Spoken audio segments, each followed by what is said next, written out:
আল্লাহ রাব্বুল আলামিন বলেন, ওয়া মিনান নাসি মান ইয়া'বুদুল্লাহা আলা হারফিন। দুনিয়ার মধ্যে এমন কিছু মানুষ আছে যারা দ্বিধাদ্বন্দ্বের মধ্যে ইবাদতে লিপ্ত হয়ে যায়। দ্বিধাদ্বন্দ্ব মানে হলো যখন ফায়দা পায় তখন ইবাদত কন্টিনিউ করে, ইবাদত চলতে থাকে, আর যখন ফায়দা না পায় তখন ইবাদত থেকে মুখ ফিরাইয়া অন্য দিকে চলে যায়। আল্লাহ বললেন, ফাইন আসাবাহু খায়রুন আতমাআন্না বিহি। আর যখন সে কল্যাণ প্রাপ্ত হয়, কল্যাণ প্রাপ্ত হলে পরে ইবাদতের উপরে কায়েম থাকে, আল্লাহর হুকুমের উপরে কায়েম থাকে। আল্লাহর হুকুম যখন মানতে মানতে যখন তার সমস্ত কার্যক্রমগুলো যখন সফল হয়ে যায়, তখন ইবাদত ধরে রাখে, কায়েম করে, কন্টিনিউ করে। কিন্তু আমার আল্লাহ বলে, ওয়া ইন আসাবাতুহু ফিতনাতুন ক্বালাবা আলা ওয়াজহিহি খাসিরাদ দুনিয়া ওয়াল আখিরাহ। আর যখন আমার পক্ষ থেকে কোন পরীক্ষায় পড়ে, কোন পরীক্ষায় যখন আমি ফেলি, তখন ওই বান্দাটা আল্লাহ বলতেছে দুনিয়া এবং আখিরাতে তখন ক্ষতিগ্রস্ত হয়, যখন আমার ইবাদতের থেকে মুখ ফিরায় অন্যদিকে যায়। কথা বুঝতে পারছেন? যখন কল্যাণ প্রাপ্ত হয় তখন ইবাদত করতে থাকে, ইবাদতের উপরে কায়েম থাকে। কিন্তু যখনই কোনো পরীক্ষা আসে, কোনো মুসিবত আসে, তখন ওই ব্যক্তি ইবাদতের থেকে মুখ ফিরাইয়া অন্যদিকে যায়। আর আল্লাহ বলতেছেন, খাসিরাত দুনিয়া ওয়াল আখিরাহ, তখন দুনিয়া এবং আখিরাতে দুইটাই ক্ষতিগ্রস্ত হয়ে যায়। যালিকা হুয়াল খুসরানুল মুবিন। আমার আল্লাহ বলে, এই সমস্ত মানুষগুলো প্রকাশ্য ক্ষতিগ্রস্ত, তারা দুনিয়ায় ক্ষতিগ্রস্ত হবে, আখিরাতেও ক্ষতিগ্রস্ত হবে। কার কথা? আল্লাহর কথা। যালিকা হুয়াল খুসরানুল মুবিন। আমার আল্লাহ বলে, এই সমস্ত মানুষগুলো দুনিয়ার জমিনে চলতে ফিরতে তারা ক্ষতিগ্রস্ত হবে, পদে পদে ক্ষতিগ্রস্ত হবে, এবং আখিরাতেও তারা ক্ষতিগ্রস্ত হবে। ভাইরা আমার, বন্ধুরা আমার, যদি কোনো মানুষ ঈমানের সহিত আমল করে, সেই আমলের দাম আছে। আর যদি কোনো মানুষ ঈমান না আনে, যদি ভালো ভালো কাজ করে, সেই ভালো কাজে কোনো দাম নাই। হুজুরের চাচা সরওয়ারে দু আলম নূরে মুজাসসাম সাইয়্যিদুস সাকালাইন হযরত মুহাম্মদুর রাসূলুল্লাহ সাল্লাল্লাহু আলাইহি ওয়াসাল্লামের চাচা আবু তালেব, তিনি ঈমান আনে নাই। তিনি ইসলামের এমন কোনো ভালো কাজ নাই যে কাজটা চাচা আবু তালেব না করেছে। চাচা আবু তালেব হুজুরকে সব সময় সহযোগিতা করেছেন।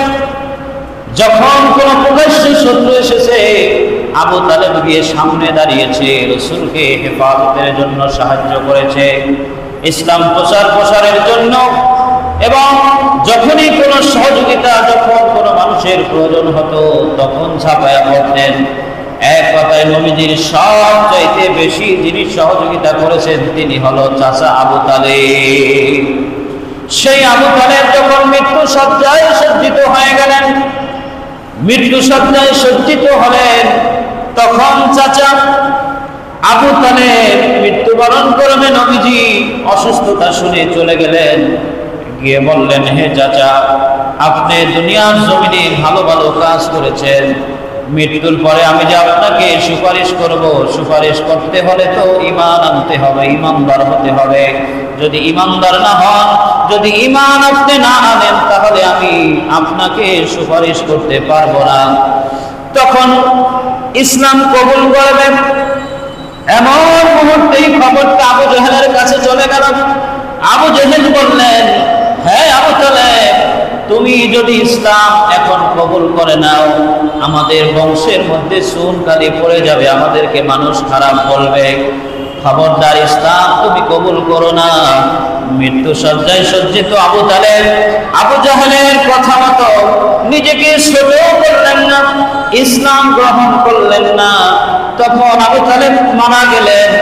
আবু তালেব মৃত্যু সজ্জায় সজ্জিত। নবী বারবার বলেন লা ইলাহা ইল্লাল্লাহু মুহাম্মাদুর রাসূলুল্লাহ সাল্লাল্লাহু আলাইহি ওয়াসাল্লাম, কিন্তু ইসলাম কবুল করলেন না। ইসলাম কবুল না করার কারণে আবু তালেবকে নবীজি সাল্লাল্লাহু আলাইহি ওয়াসাল্লাম কোনো সহযোগিতা করতে পারবেন না। ঈমান গ্রহণ না করে মরে গেলেন। আল্লাহর হাবিব কান্নায় ভেঙে পড়লেন। হাদিস শরীফের মধ্যে আসছে নবীজি এত কাঁদলেন, এত কাঁদলেন। নবীজি আর কারো মৃত্যুতে এত বেশি কাঁদে নাই। নবীজির সন্তান ইব্রাহিম যখন মারা যায় তখনও নবীজি এত কান্না করে নাই, এত কাঁদছে যখন তার চাচা আবু তালেব মরে গিয়েছে। কারণ হলো দুনিয়ার সবচেয়ে ভালো সহযোগী ছিল আবু তালেব এবং দুনিয়ার মধ্যে ভালো কাজ অনেক করেছে। এরপরে যখন কান্না শুরু করে দিলেন, আল্লাহ সুবহানাহু ওয়া তাআলা এই সব কিছু দেখতে পাইলেন। নবীজিকে সান্ত্বনা দেওয়ার জন্য বললেন, ইন্নাকা লা তাহদি মান আহবাবতা ওয়ালাকিন্নাল্লাহা ইয়াহদি মান ইয়াশাউ ওয়া হুয়া আ'লামু বিল মুহতাদিন। আল্লাহ রাব্বুল আলামিন বলেন, আমি যাকে পছন্দ করি, আমি যাকে হেদায়েত দান করব, তাকে পৃথিবীর কোনো মানুষ পথভ্রষ্ট করতে পারবে না। তবে আমি যাকে সৎ পথে আনবো না, তাকে পৃথিবীর সকলে মিলেও সৎ পথে আনতে পারবে না, ভালো পথে আনতে পারবে না। হে নবী, আপনি যদি তাকে চেষ্টা করেন, চেষ্টা করার পর আমি যদি হুকুম করি, আমি যদি ইচ্ছা করি, তাহলে শুধু সৎ পথে আসবে, নইলে কোনোদিন সে সৎ পথে আসবে না। আল্লাহর হুকুম লাগবে, কি বলেন ঠিক কিনা? ভালো কাজ করতে হলে কার হুকুম লাগবে? আল্লাহর হুকুম লাগবে। আল্লাহ সুবহানাহু ওয়া তাআলা বলেন যে সৎ পথে আসবে আর যে সৎ পথে আসবে না, কে ভালো কাজ করবে কে করবে না, এইটা সিলেক্ট করব আমি। বলেন সুবহানাল্লাহ। এটা কে সিলেক্ট করবে? একমাত্র আল্লাহ সিলেক্ট করবে। কিন্তু নবীজি আবু তালেবের জন্য দোয়া করতেছেন, আমার চাচাকে আল্লাহ মাফ করেন, কিয়ামতের ময়দানে যেন আমি সুপারিশ করে জান্নাতি বানাতে পারি আল্লাহ। এই জন্য আল্লাহ দরবারে দোয়া করলেন। আল্লাহ পাক কোরআন থেকে ডাইরেক্ট আয়াত নাযিল করলেন, ইন্নাল্লাহা লা ইয়ানজুরু ইলা সুওয়ারিকুম ওয়া আমওয়ালিকুম ওয়ালাকিন ইয়ানজুরু ইলা কুলুবিকুম ওয়া আমওয়ালিকুম। আল্লাহ রাব্বুল আলামিন বলেন, আমি মানুষের চেহারা সুরাত ভালো মন্দ, আমি মানুষের ধনী এবং গরিব, আমি মানুষের কোন জায়গায় মানুষ বসবাস করে আমি কিছুই দেখি না। আমি দেখি মানুষের কলব, মানুষের অন্তর এবং মানুষের আমল। সুবহানাল্লাহ। সমাজে কোন মানুষকে ছোট করা হয়, সমাজে কোন মানুষকে বড় করা হয়, এদিকে আমি তাকাই না। কার চেহারা ভালো, কার চেহারা কুৎসিত, এদিকে আমি তাকাই না। আমি আল্লাহ দেখি মানুষের অন্তর, তার অন্তরের মধ্যে কি আছে। কি দেখে? অন্তর দেখে। আপনার অন্তর ভালো না মন্দ, আপনি ঈমানওয়ালা, আপনি আমলওয়ালা, আল্লাহর কাছে আপনি ভালো। বলেন সুবহানাল্লাহ। কিন্তু ঈমান নাই, আমল নাই, ভালো কাজ নাই, আপনি মানুষের কাছে যত ভালো থাকেন না কেন, আমার আল্লাহ বলে তো চাইতে খারাপ আর কেউ না। কি বলে ঠিক কিনা? আছে না এরকম মানুষ? সবাই জানে ভালো, এর চেয়ে ভালো আর মানুষ হতে পারে না। সমাজে সব কাজ করে ফেলায়, কিন্তু আমার আল্লাহ বলে ওর আমলও ভালো না, ঈমানেও ভালো না, ও একটা বেঈমান, হলো সবচেয়ে খারাপ। আর যেই ব্যক্তি আমরা মূল্যায়ন করি না। সেই ব্যক্তির আমল আছে, ঈমান আছে, আল্লাহ বলে ও সব থেকে ভালো। বলেন সুবহানাল্লাহ। আল্লাহ রাব্বুল আলামিন আবু তালেবের মৃত্যুর পর নবীজির দিলটা নরম হয়ে গেল। নবীজি দোয়া করে, দোয়া করতে থাকে, এত এত দোয়া করে। নবীজি বলেন যতক্ষণ পর্যন্ত না আল্লাহর পক্ষ থেকে নিষেধ আসবে ততক্ষণ আমি দোয়া করা বন্ধ করব না। দোয়া এমন এক জিনিস, নবীজি বলতেছে আল্লাহর পক্ষ থেকে যদি নিষেধ আসে তখন আমি কি করব? বন্ধ করব, নাইলে আমি বন্ধ করব না। কারণ হলো তিনি ভালো ভালো কাজ করেছে, আমার জীবনে অনেক সহযোগিতা করেছে। শত্রু আসছে, সেই শত্রুকে বলছে আবু তালেব যাও, আমার ভাতিজা, আমার ভাতিজাকে তুমি কিছু করতে পারবে না, যাও চলে যাও। সাথে সাথে যেতে বাধ্য হয়েছে। এমন একজন মানুষের জন্য কে দোয়া করতেছে? আল্লাহর নবী দোয়া করতেছেন। এরপরে আল্লাহর পক্ষ থেকে ঘোষণা আসে সূরা তাওবার 113 নম্বর আয়াতের মধ্যে, মা কানা লিনাবিয়্যিন ওয়াল্লাযীনা আমানু আন ইস্তাগফিরু লিল মুশরিকিনা ওয়ালাউ কানু উলি কুরবা মিন বা'দি মা তাবায়্যানা লাহুম أنهم أصحاب الجحيم। আমার আল্লাহ বলেন কোন নবী এবং কোন মুমিনের উচিত হবে না মুশরিকের জন্য দোয়া করা। মুশরিক যিনি ঈমান আনে নাই, যিনি অবিশ্বাস করত, আল্লাহর প্রতি রাসূলের প্রতি কোনো বিশ্বাস নাই, এর জন্য কোনো দোয়া করা কোন নবী এবং রাসূলের উচিত হবে না। নিষেধ করছে কে? আল্লাহ নিষেধ করেছেন। এরপরে আল্লাহ বলেন সে যদি আত্মীয় হয়, কি হয়? সে যদি আত্মীয় হয়, রক্তের সম্পর্কের কেউ হয়, কিন্তু সে ঈমান আনে নাই, তার জন্য কোনো মুমিন দোয়া করতে পারবে না। আমরা দেখি একজন নমুসলিম, উনি মুসলমান হয়েছে, কিন্তু ওই নমুসলিমের ভাই, রক্তের আত্মীয়, উনি অমুসলিম, কিন্তু হেদায়েতের জন্য দোয়া করতে পারবে, কিন্তু তার জন্য ডাইরেক্টলি এমন দোয়া করতে পারবে না যে আল্লাহ তুমি তাকে জান্নাত দাও, কারণ সে তো ঈমান আনে নাই। আল্লাহ রাব্বুল আলামিন বলেন মা তাবায়্যানা লাহুম আন্নাহুম আসহাবুল জাহিম। আল্লাহ বলতেছে সরাসরি সুস্পষ্ট ভাবে তিনি হলো দোজখী, তিনি হলো জাহান্নামী, তিনি জাহিম, জাহান্নামের মধ্যে ঢুকবে, তার জন্য দোয়া করা যাবে না। ভাইরা আমার, বন্ধুরা আমার, আল্লাহ সুবহানাহু ওয়া তাআলা আবু তালেব নবীজি সাল্লাল্লাহু আলাইহি ওয়াসাল্লামকে কোলে পিঠে মানুষ করেছে।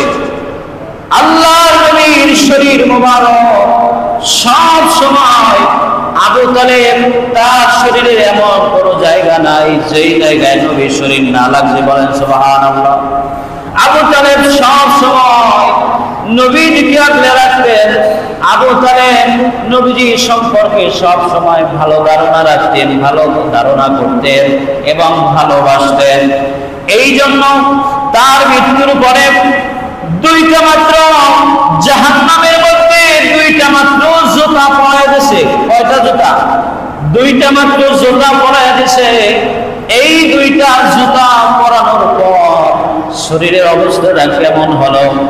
নবীজি সাল্লাল্লাহু আলাইহি ওয়াসাল্লাম যখন মেরাজ রজনীতে যখন জাহান্নামে প্রবেশ করলেন, জাহান্নামে প্রবেশ করার পর নবীজি দেখতে পেলেন খেজুর গাছের মতো কালো কয়লার মতো কি জানি দাঁড়ায় আছে। নবীজি সাল্লাল্লাহু আলাইহি ওয়াসাল্লামকে আবু তালেব দেখে বলে, হে ভাতিজা, দুনিয়ায় তোমার কত উপকার করেছি, কত ভালো কাজ করেছি, কত সহযোগিতা আমি করেছি। হে ভাতিজা, তুমি আমাকে আজকে একটু সহযোগিতা করো, আল্লাহ দরবারে একটু দোয়া করো। দোয়া করলে পরে আমার জাহান্নামের আযাব হালকা হয়ে যাবে। আল্লাহর হাবিব চাচার আত্মনাতে ভাতিজা আল্লাহর দরবারে হাত তুলবে, নবীজি হাত তুলবে, এমন সময় আপনাকে জাহান্নাম পরিদর্শনের জন্য ঢুকানো হয়েছে, জাহান্নাম দেখার জন্য ঢুকানো হয়েছে। আজকে যদি আপনি হাত তুলেন, সমস্ত জাহান্নামবাসীর আযাব হালকা হয়ে যাবে। আল্লাহ রাসূলকে এই কথা বললেন, আপনি তার জন্য আজকে দোয়া করতে পারবেন না। ওই দিন যদি দোয়া করতো তাহলে সমস্ত জাহান্নামবাসীর আযাব হালকা হয়ে যেত। আল্লাহ নবীর পাওয়ার কথা, দোয়া পাওয়ার কথা। হযরত আবু সাঈদ খুদরি রাদিয়াল্লাহু তাআলা আনহু বলেন, ইন্না আদনা আহলান নারি আযাবান ইয়াতঈবু বিনালাইহিম بنعلين من نار يغلي دماغه من حرارة عليه। আবু সাঈদ খুদরি বলেন, নবী সাল্লাল্লাহু আলাইহি ওয়াসাল্লাম বলছেন, যত জাহান্নামী জাহান্নামে যাবে এর মধ্য থেকে সবচাইতে হালকা এরকম শাস্তি হবে আমার চাচা আবু তালেবের। শাস্তি হবে কি, তার পরনে দুইটা খরম, দুইটা জুতা পরায়া দেওয়া হবে। ওই দুইটা জুতা আগুনের তৈরি, ওইটার থেকে যে আগুন আসবে, নবীজি বলছে তার মাথার গিলু টকবক করে পড়তে থাকবে। সমস্ত শরীর চামড়া বের করে আগুন তার অন্তর পর্যন্ত লেগে যাবে। আগুনের হাতে পাওয়া। সবচাইতে জাহান্নামী যারা হবেন, এই জাহান্নামে সবচাইতে হালকা যে শাস্তি হবে, হালকা শাস্তি হলো দুইটা জুতা পরায়া দেওয়া এবং আগুনের কয়লা পায়ের নিচে দেওয়া। এই শাস্তি হলো হালকা। এরপরে মানুষদেরকে যখন এই শাস্তিটা দেওয়া হবে, নবীজি বলছেন শাস্তি দিলে পরে সমস্ত চামড়া পুড়ে ছাই হয়ে যাবে, আবার নতুন ছাই এরকম করে চামড়া হয়ে যাবে, আবার নতুন শরীর তৈরি হবে। এরকম করে আযাব দিতে থাকবে, আযাব দিতে থাকবে, আযাব হালকা করা হবে না। যারা জাহান্নামে যাবে এদের আযাব কখনো হালকা করা হবে না। জাহান্নামের সংখ্যা মোট 7টি। কয়টি? জাহান্নামের সংখ্যা মোট 7টি। 1 নাম্বার হলো জাহান্নাম, 2 নাম্বার হলো লাযা, 3 নাম্বার হলো হুতামা, 4 নাম্বার হলো সাইর, 5 নাম্বার হলো সাকার, এরপরে 6 নাম্বার হলো জাহিম এবং 7 নাম্বার হলো হামিয়া। সবচেয়ে নিম্ন জাহান্নামে যারা থাকবে তারা হলো মুনাফিক। আল্লাহ বলেন, ইন্নাল মুনাফিকিনা ফিদ দারকিল আসফালি মিনান নার ওয়ালান তাজিদা লাহুম নাসীরা। আল্লাহ বলেন সবচেয়ে জাহান্নামের নিচে, জাহান্নামের নিম্নে যারা থাকবে সবচেয়ে খারাপ জায়গাটা যারা পাবে তারা হলো মুনাফিক। কারণ মুনাফিকরা এক জায়গার কথা আরেক জায়গায় নিয়ে যায়। মুনাফিকরা শয়তান, মুনাফিকরা সমাজের মধ্যে ঝগড়া সৃষ্টি করে, মুনাফিকরা মিথ্যা কথা বলে, মুনাফিকরা হলো শত্রু মুমিনের। অপরপাশ্য শত্রু হওয়ার কারণে আল্লাহ পাক তাদেরকে অপছন্দ করেছেন, অপছন্দ করে জাহান্নামের নিচে তাদের স্থান দিয়েছেন। এই জন্য আমাদেরকে মুনাফিকি থেকে বেঁচে থাকতে হবে। মুনাফিকের আলামত কয়টা জানেননি? মুনাফিক যখন কথা বলবে, কথায় কথায় মিথ্যা বলবে। মুনাফিক যখন কোন আমানত তার কাছে রাখবে, সেই আমানতের খেয়ানত করবে। এই কাজ করা যাবে না। আল্লাহ পাক আমাদেরকে এই সমস্ত বিষয়ে কিতাবের মধ্যে এই জন্য উল্লেখ করেছেন যেন আমরা সতর্ক হতে পারি। কি হতে পারি? সতর্ক হতে পারি। আল্লাহ সুবহানাহু ওয়া তাআলা বলেন, জাহান্নামের আগুন কত গরম, জাহান্নাম কত ভয়াবহ। আল্লাহ পাক পবিত্র কোরআনুল কারীমে সূরা তারিয়ার মধ্যে আল্লাহ পাক বলে, ওয়া আম্মা মান খাফফাত মাওয়াসিনুহু ফা উম্মুহু হাওিয়া ওয়া মা আদরাকা মা হিয়া নারুন হামিয়া। আমার আল্লাহ বলে যার নেক আমলের পাল্লা হালকা হয়ে যাবে এই মানুষটাকে জাহান্নামের মধ্যে হাবিয়ার মধ্যে ফেলানো হবে। হাবিয়া মানে কি? ওয়ামা আদরাকা মা হিয়া। আল্লাহ পাক বলে হাবিয়াটা কি, এইটা কি তোমরা জানোনি? আল্লাহ রাব্বুল আলামিন বলে এটা হলো মারাত্মক উত্তপ্ত আগুন, মারাত্মক উত্তপ্ত গরম আগুন। এই আগুন যখন মানুষকে আকৃষ্ট করবে, মানুষকে যখন ধরবে,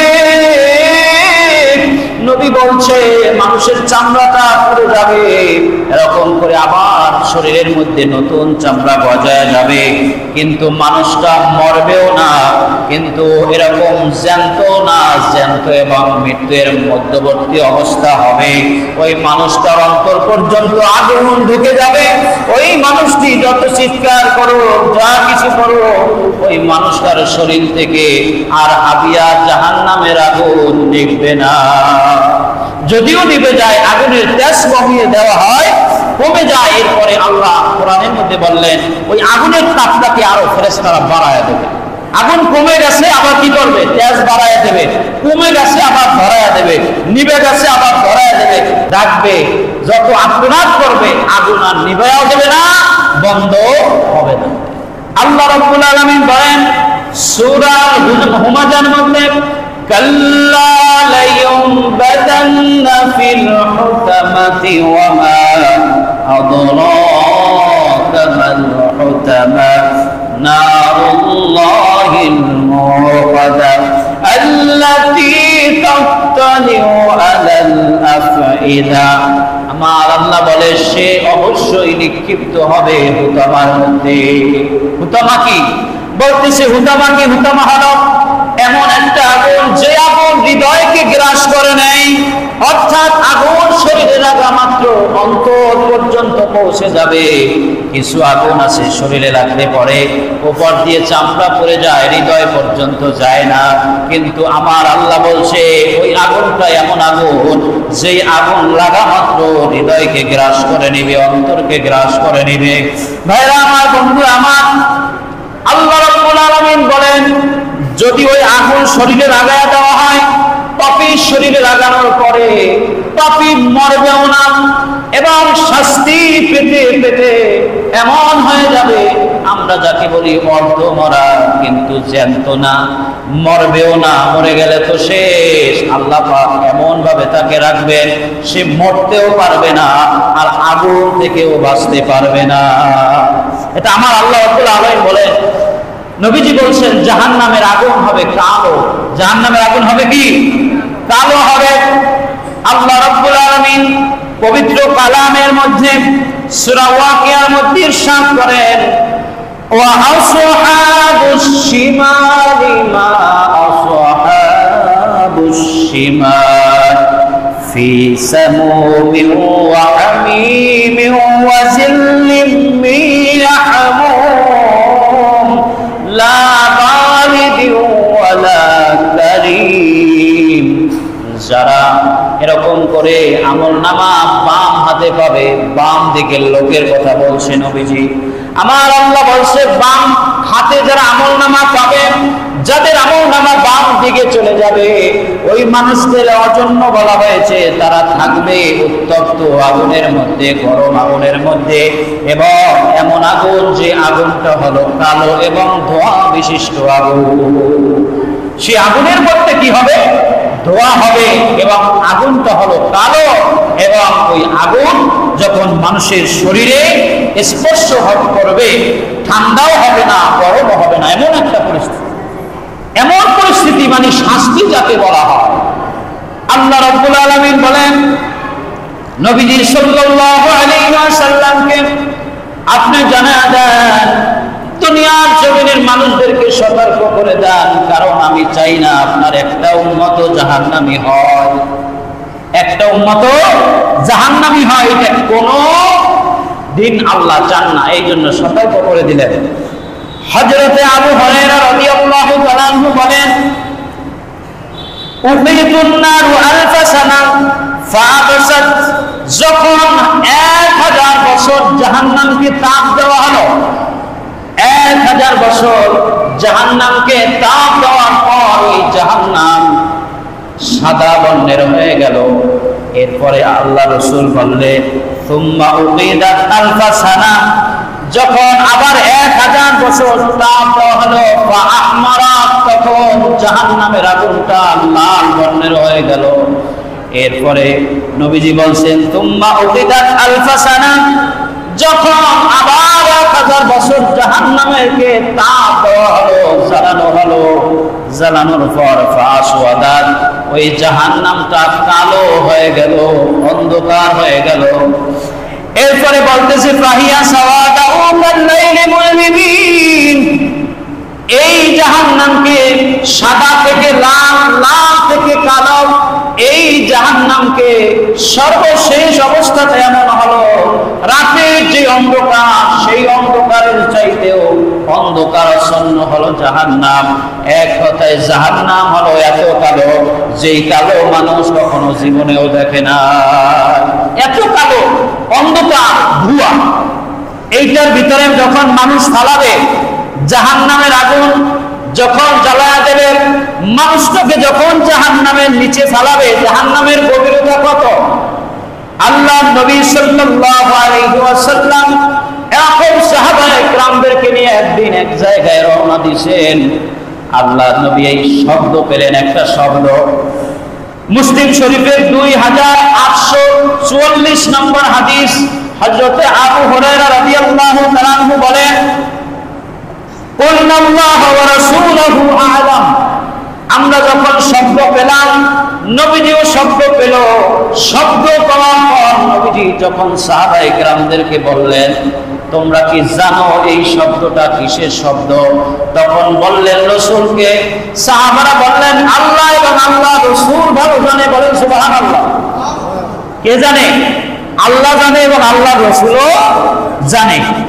এরপরে নবীজি বলতেছেন ক্বালা হাযা হাজারুম রুমিয়া বিহি ফিন-নারি মুনযু 70 খরিকা, আল্লাহর নবী বলছেন এটা হলো জাহান্নামের সেই কালো পাথর, যেই পাথরটাকে 70 বছর আগে জাহান্নামের উপর দিয়া ফেলা হয়েছে, আজকে মাত্র জাহান্নামের তলায় পড়ল। কত গভীরতা! 70 বছর পর্যন্ত একটা পাথর উপর থেকে নিচে যাইতে যাইতে যাইতে যাইতে কত সময় লাগছে? 70 বছর পর্যন্ত। তাহলে জাহান্নামের গভীরতা কত! আল্লাহর নবী বলেন যখন মানুষগুলোকে জাহান্নামের মধ্যে ফেলা হবে, তখন এরকম উপর থেকে ফেলবে, ফেলতে ফেলতে ওই মানুষটা পড়তে পড়তে পড়তে পড়তে আল্লাহর তলায় চলে যাবে। কোথায় চলে যাবে? তলায় চলে যাবে। আর যেই জায়গায় নিচ দিয়া হাজার বছর হাজার বছর হাজার বছর এরকম করে সাদা লাল কালো অন্ধকার জাহান্নামকে জ্বালায়া আর উত্তপ্ত করেছে, ওই জায়গায় পড়ে যাবে। পরে যাওয়া মাত্র ওই মানুষটার শরীরটা পুরো ছাই হয়ে যাবে। কি হয়ে যাবে? পুরো ছাই হয়ে যাবে, কিচ্ছু থাকবে না। আল্লাহর নবী বলে ছাই হয়ে শেষ নয়, ছাই হয়ে যাবে, আবার শরীর গড়ে যাবে, 40 গজ পুষ্ট হবে। কয় গজ? 40 গজ পুষ্ট হবে। এই আমার চামড়াটা যা আছে, আপনার চামড়া যা আছে, এরকম শরীরটা চামড়াটা 40 গজ হইয়া যাইবে। এরপরে জ্বালাইতে থাকবে, আগুন নিভবে না, জ্বলতে থাকবে, তাপ দিতে থাকবে, কষ্ট দিতে থাকবে, শাস্তি দিতে থাকবে। এরকম করতে করতে হাজার হাজার বছর চলে যাবে, কিন্তু কোনোদিন এই শাস্তি শেষ হবে না। এই জন্য আমার আল্লাহ নবীকে বলছে, হে আমার বন্ধু, আমি চাই কোনো মানুষ যেন, কোনো উম্মত যেন আপনার জাহান্নামী না হয়। এই জন্য জাহান্নামের বর্ণনা আপনি মানুষদের কাছে জানায়া দেন। মানুষ জাহান্নামকে মানুষ ভয় পায় না। একজন নেতাকে যেই ভয় পায়, একজন শত্রুকে যেই ভয় পায়, কিন্তু জাহান্নামকে সেই ভয় পায় না। একটা বাঘকে যেই ভয় পায়, একটা সাপকে যেই ভয় পায়, কিন্তু জাহান্নামকে সেই ভয় পায় না। কি পায় বলেন? এখন যদি 10টা অজগর সাপ দেওয়া হয়, যে সামনে যেই সাপ আসবে মানুষ ব্যাস করে গিলে খাই ফেলাইবে, দেখবেন মানুষ একজন করে দূর দূর করে সবাই কাজিয়ে দিবে, কেউ বেশি পাওয়া যাবে। ঠিক কিনা বলেন? যদি বাঘ ছেড়ে দেওয়া হয়, বাঘ সামনে আসা মাত্র গিলে ফেলাইবে, দেখবেন এখানে কাউরে পাওয়া যাবে না, কারণ আগে জান বাঁচান যে খরচ, কিসের নামাজ কিসের ওয়াজ, কি কথা ঠিক কিনা? এই মতলব তখন দেবে, আগে জান বাঁচাইলে নামাজ পরে পড়বো, বাঁচতে নামাজ পড়তে পারবো না, আগে বাড়িতেই পড়বো, নাহলে আর একখানেই পড়বো না, দোতলায় পড়বো, আগে জান বাঁচাইলে, কথা ঠিক কিনা বলেন? কিন্তু মানুষ জাহান্নাম থেকে বাঁচতে চায় না, নামাজ না পড়লে জাহান্নামী হবে, কি ঠিক কিনা বলেন? সত্য যদি কথা না বলে জাহান্নামী হবে। অন্যের আমানত যদি খেয়ানত করে, পরের হক যদি নষ্ট করে, সুদ ঘুষ যদি খায়, তাহলে কি হবে? জাহান্নামী হবে। মানুষ এতে ভয় পায় না। উচিত ছিল সাপের চাইতে বাঘের চাইতেও বেশি ভয় করা একটা মিথ্যা কথা, ঠিক কিনা বলেন? পরের হককে নষ্ট করা, সুদ ঘুষ খাওয়া, এরকম করে হারাম, হ্যাঁ, এরকম ভয় পাওয়া উচিত ছিল একটা সাপ এবং বাঘের চাইতে, কিন্তু আমরা সেটা করি না, ঠিক কিনা বলেন? তাহলে কি করতে হবে? আল্লাহর জাহান্নামকে ভয় করতে হবে। ভয় করতে হবে না? অবশ্যই ভয় করতে হবে, কারণ দুনিয়ায় মানুষ এই দুনিয়ার মায়ায় করে, বাসায় গেলে স্ত্রী সন্তান মা বাবা, বাহিরে আসলে নিজের কামাই রুজি রোজগার, দুনিয়ার সৌন্দর্য দেখে আমরা আখিরাত ভুলে গেছি। কথা বুঝতে পারছেন? আমরা কি দুনিয়ার নেশায়, দুনিয়ার পেশায় আমরা কি ভুলে গেছি? আখিরাত ভুলে গেছি, জান্নাত ভুলে গেছি, জাহান্নাম ভুলে গেছি। কিন্তু এখন আমাদেরকে কি করতে হবে? আল্লাহর দিকে ঝুঁকতে হবে। মনে রাখবেন, গাছ কাটলে সেই দিকে পড়ে যেই দিকে গাছের ঝোঁক আছে, ঠিক কিনা বলেন? কি কথা ঠিক কিনা? গাছ যদি কাটে, গাছ কাটলে পরে সেই দিকে পড়বে যেই দিকে গাছের ঝোঁক আছে, কথা ঠিক কিনা বলেন? তাইলে পরে আপনার জীবনটা যদি দুনিয়ার দিকে ঝাঁপ দিয়া যায়, মরলে পরে আপনি দুনিয়া দুনিয়া করার কারণে আপনি জাহান্নামী হয়ে যাবেন। আর আপনার জীবনটা যদি আখিরাতের দিকে ঝোঁক দিয়া যায়, তাইলে মরলে পরে আপনি জান্নাতি হয়ে যাবেন। কবরটা আপনার জন্য প্রশস্ত হয়ে যাবে। এই গরমের মধ্যে মানুষ দাফন করলে পরে মাটি ডানে বামে দেওয়ার পরে উপরে বাঁশ দিয়া মাটি দিয়ে চাপা দিলে পরে শরীরটা যত দিন দেরিতে আপনি নষ্ট হইতো, এই গরমে আরো তাড়াতাড়ি নষ্ট হয়ে যায়, ঠিক কিনা বলেন?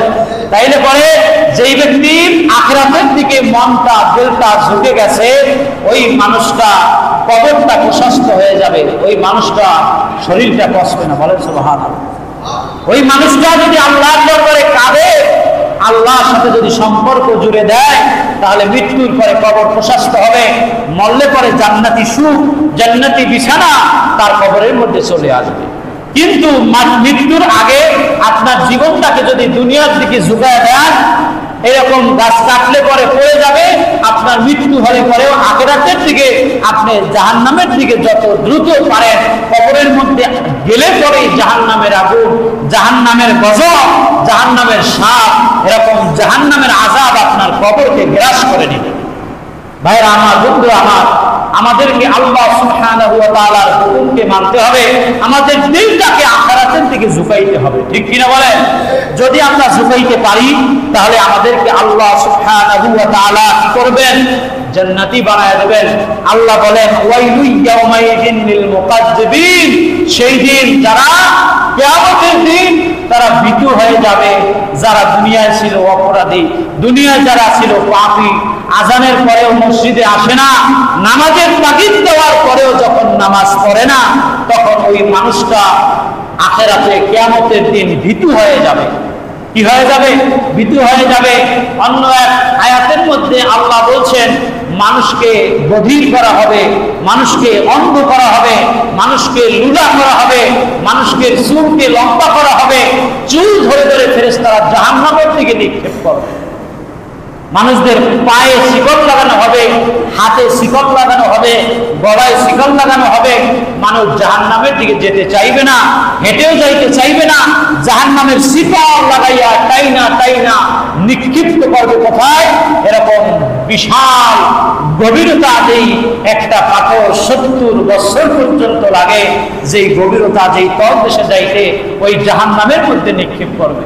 তাইলে ভাইরা আমার, বন্ধুরা আমার, আল্লাহ বলছেন কোরআন পাকের মধ্যে, জাহান্নামের যে আগুনটা হবে বিশাল বড় বিল্ডিং এর মতো, এরকম ঢেউ এসে এসে মানুষদের গায়ে পড়বে। আল্লাহু আকবার। কত কঠিন জাহান্নাম, বিশাল 50 তলা 100 তলা বিল্ডিং যত কোরআনের মধ্যে আছে, বিশাল বিল্ডিং এর মতো এরকম করে জাহান্নামের আগুন আসবে, বড় উৎস্ফুলিঙ্গ হবে, এরকম বড় উত্তপ্ত হবে এবং বিশাল এক হলুদ উটের ন্যায় হবে জাহান্নাম। আল্লাহ পাক বলছেন এই আগুনটা চলে আসবে, দেখবে মানুষ দূর থেকে বিশাল হলুদ এরকম উটের মতো আগুন, বিশাল লম্বা উটের যেভাবে বর্ধান লম্বা, এরকম আগুনটা চলে আসবে, মানুষকে গ্রাস করবে। তো আল্লাহ পাক আমাদেরকে এই জাহান্নামের আগুন থেকে বাঁচার তৌফিক দান করুক, সকলে বলি আমিন। আল্লাহ পাক আমাদেরকে নেক আমল করে আল্লাহ পাকের রেজামন্দি এবং আল্লাহ সুবহানাহু ওয়া তাআলাকে সন্তুষ্ট করার তৌফিক আমাদেরকে নসিব করুক, সকলে বলি আমিন।